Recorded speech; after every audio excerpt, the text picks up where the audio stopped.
The kids are invited to come on down and join me for a worship story. Good morning, everyone. So glad to have you here today. You're all looking happy in spite of everything that's going on. So I'm happy if you're happy. Oh, look at who we have down here. We have someone who brought one of their stuffed animal friends. That's wonderful. Good to have you all here. Hey, good morning, everyone. Busting out the worship story mystery box. I was doing a little digging around in the bathroom closet in our house. It was amazing the kind of things that I found in there. Got like this brace that I think you put it on your wrist or your arm that was in there. I think one of our kids hurt their wrist one time, and I think this one might be actually for a knee.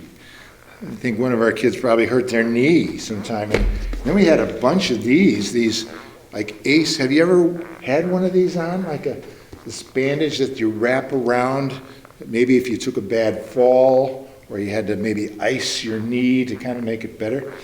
Yeah, we had bunches of these. I mean, must have been our kids were either, I don't know,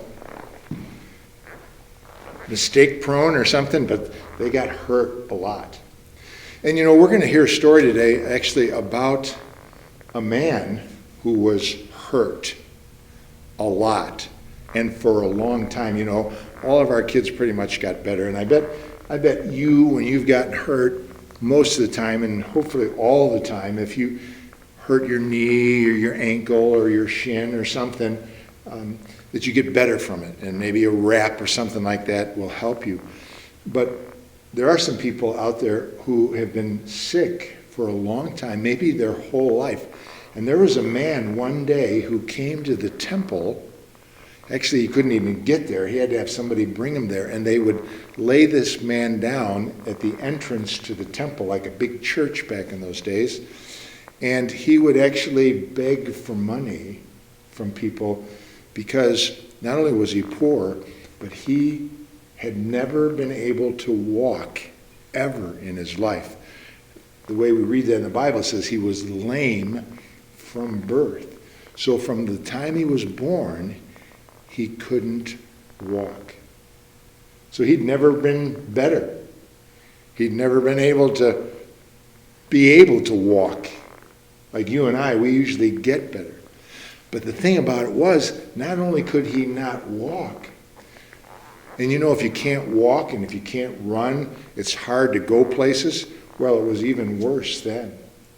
Because he couldn't walk, because he was lame, he couldn't even go to church. They couldn't bring him in there because he was broken in this way. And the story we're going to hear is about how two of Jesus' followers met up with this man, and through them, God healed this man. And he leaped up and he jumped and he was able to walk. And while that's so exciting to see, this guy who couldn't ever walk in his life, now he can walk, what we're going to find out is that even more important and better than that is that he could now actually go into the temple and be able to worship. And that's what God does. God heals us, but not just in our body, like knees and ankles and elbows and wrists, but God heals us in our hearts and makes us whole by forgiving us and loving us. That's what he did for us on the cross and on Easter Sunday, was to make us whole again. Remember that. Thanks for coming up, and we'll see you guys next time.